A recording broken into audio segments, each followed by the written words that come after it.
Allez, bienvenue dans ce petit défi. On pense tout connaître sur l'énergie, sur le métier d'ingénieur.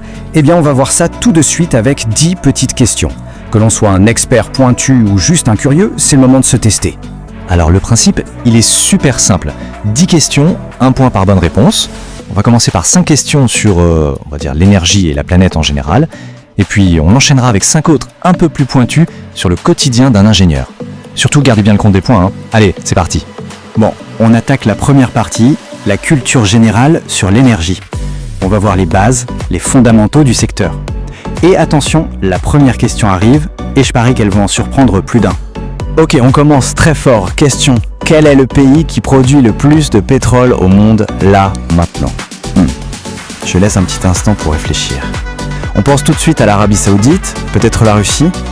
Eh ben non, raté. La réponse sont les États-Unis. C'est surtout grâce à leur exploitation du pétrole de schiste qui sont passés devant les géants historiques comme l'Arabie Saoudite. Franchement, c'est un truc qui a complètement redessiné la carte de l'énergie dans le monde ces dernières années. Alors, un point si c'était la bonne réponse. Deuxième question. Ah, celle-là, c'est un grand classique des idées reçues. Cette énorme vapeur blanche qui sort des grandes tours des centrales nucléaires. Est-ce que c'est radioactif? Est-ce que c'est dangereux? Vrai ou faux, à votre avis? Alors là, c'est absolument faux. On a le mythe d'un côté et la réalité de l'autre.